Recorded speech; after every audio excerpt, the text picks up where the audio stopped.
السلام عليكم ورحمة الله وبركاته. ازيكم حبايبي؟ عاملين ايه؟ يا رب تكونوا دايما بخير. يلا بقى قبل ما نبدأ الفيديو ما تنسوناش بقى باللايك وبسبسكرايب او الاشتراك وتفعلوا الجرس عشان يوصلكم كل جديد مننا. النهارده بقى ايه فكرة الفيديو بتاعنا؟ ان احنا بنجهز للمصيف. طبعا زي ما انتوا لو انتم متابعيني هتعرفوا ان انا كنت بطلع فنادق وكده، بس للاسف بقى الفنادق السنة دي غليت قوي، صعب يعني. مش قلنا بقى ايه تغيير السنة دي؟ بس طبعا هتشوفوا بقى انا رحت فين والتفاصيل بتاعه المصيف كلها هتلاقوا ايه في الفيديو الجاي ان شاء الله. فدي ايه، دي تجهيزات المصيف زي ما انتم شايفين بقى. طبعا احنا ما كناش بناخد ولا اكل ولا حاجه، هو الهدوم اللي كنا بناخدها. حتى احنا كنا بنطلع بناخد الهدوم بتاعه الايام كلها، ما كناش بنغسل هدوم خالص هناك في الفندق. يا دوب كنا بس بنخرج وخلاص، حتى في داخل الفندق ما كناش بنخرج بره.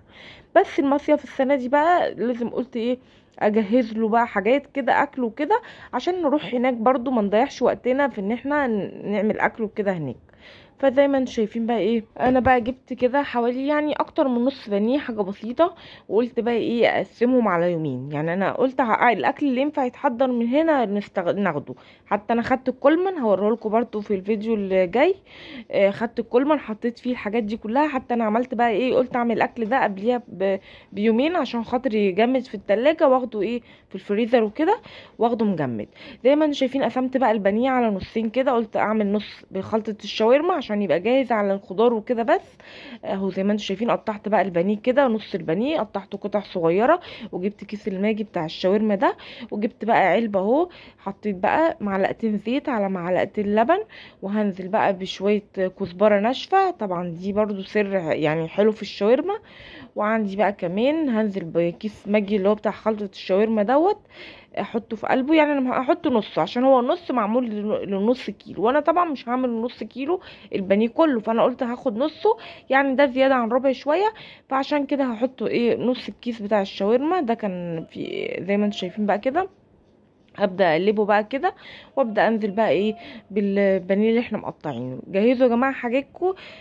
حتى برضو المكان اللي انا رايحه فيه يعني ايه عشان اجيب اكل او كده بخرج مكان بعيد شويه، فانا خدت حاجتي برضو احتياطي ان انا ما افضلش الف كده. وايه قلت بقى ايه اجهز حاجتي من هنا، وبرضو توفيرا للوقت زي ما قلت لكم. كده بقى خلصنا تتبيله الشاورما وحطيناها على جنب. هنبدا بقى نعمل. قلت برضو كباب الحله اخده بقى جاهز يعني ايه يا دوب اعمل شويه رز جنبه برضو توفيرا للوقت. في بقى الطبق اللحمه ده عباره عن كيلو. قلت اعمل نصه نتغدى بنصه. يعني في اليوم ده اتغدينا بنص اللحمه، والنص التاني حطيته في علبه. هتشوفوه برضو في اخر الفيديو، حطيته في علبه برضو وحطيته في الفريزر. قلت عشان خاطر برضو ايه توفيرا للوقت يا دوب اعمل شويه الرز هناك. او زي ما انتم شايفين هبدا اقطع بقى، وهقطعها قطع مش كبيره قوي عشان ما تاخدش وقت في الايه. يعني كباب الحله عامه كل ما تصغروا القطع ما ياخدش وقت في السوا قوي. انا كده كده عندي حله ضغط بحطه في حله الضغط، بس برضو عشان ما ياخدش وقت. اهو قطعت بقى الكميه كلها، وكانت في حته دهنه صغننه بس اللي حطيتها معاهم برضو. يعني بتحتاج حته دهنه بس صغيره عشان تعمل ايه الصوص بتاعها. وزي ما انتم شايفين بقى كده جبت بصلتين بقى. البصل ابو 20 جنيه ده جبت بصلتين قطعتهم كده عشان هعمل منه. قلت استخدم منه في كباب الحله، وفي نفس الوقت اتبل بقيه البانيه اللي موجود على جنب. مش احنا بقى قسمنا البانيه، قلت هعمل نصه بانيه ونصه ايه بخلطه الشاورما.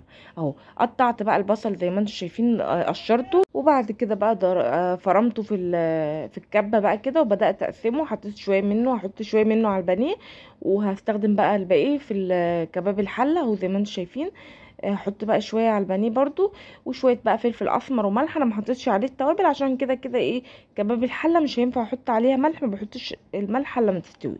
فعشان كده بقى ايه ما حطيتش التوابل. احنا كده كده بنحط فلفل اسمر بس ما بنحطش الملح في الاول.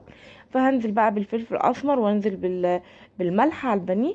وده برضو ادي العلبه التانية اروح حطها برضو على جنب كده، ونعمل الكباب الحله برضو مع بعض، ونبدا نحطه في العلبه عشان ايه زي ما قلت لكم اسيبها بقى تتفرز. وسيحت برضو ما كانش عندي سمنه، كنت مخلصه سمنه برضو. سيحت برضو سمنه، عملت حسابي عشان عايزين نعمل بيت هناك. نعمل اي حاجه. الملوخيه هتشوفوا برضو الملوخيه هعمل معاكم ملوخيه اخدها برضو هناك. فعملت برطمان سمنه صغير كده في برطمان بلاستيك وحطيته في الفريزر برضو عشان اخده معايا. يعني دي ايه تجهيزات المصيف. زي ما انتم شايفين بقى كده حطيت جزء من البصل على البانيه، وبعد كده حطيت الباقي ايه على على الحله عشان خاطر اعمل بيها ايه كباب الحله. اهو زي ما انتم شايفين نزلت بقى بشويه زيت كده مش كتير قوي عشان هو كده كده بينزل الدهون بتاعته. وبدات بقى اشوح البصلايه كده لغايه ما تاخد اللون البني، كل ما بتغمق بتبقى حلوه. انا عن نفسي بحب الصوص بتاعها غامق، لو انتوا حابين يبقى فاتح عن كده فتحوه. وسبتها بقى كده يعني، شوحت البصله كده ورحت نازله بكباب الحله وفصي وكام فص حبهان كده، حطيت 3 فصوص حبهان زي ما انتوا عايزين يعني. ورحت حاطه بقى الميه، الميه يعني ايه غطت شويه اللحمه وشويه فلفل اسمر، ورحت ايه بقى مغطيه عليها بالغطا بتاع الحله وسبتها بقى. وزي ما انتم شايفين جبت برضو ملوخيه، بس ما جبتش كتير يعني عشان خاطر ايه تبقى على قد الوجبه هناك برضو الحاجه ايه، يعني ايه مش هناكلها تاني يوم يعني. وزي ما انتم شايفين خرطت بقى الملوخيه، ما تبقاش ناعمه قوي عشان لو ناعمه قوي بتسقط مننا. وعندي بقى شوربه في التلاجة، رحت حاطه الملوخيه في كيس زي ما انتم شايفين. وبقى قلت عشان الماجي هناك برضو عشان ممكن ملاقيش يعني ايه برضو المحلات معرفش قريبه ولا لا، فرحت حاطه برضو كده ماجي عشان منساش، حطيتها معاها في الفريزر في قلب الكيس. وكده كباب الحله خلصت كده. وتفضلوا بقى معانا، الجو الايام دي اصلا عايز مصيف، تعالوا بقى معانا المصيف. وكل سنه وانتم طيبين. وما تنسوناش بقى باللايك وبسبسكرايب او الاشتراك. تبقى معايا برضو كام راس توم صغيره كده عشان الملوخيه والخضار بقى طبعا والبصل عشان الشاورما.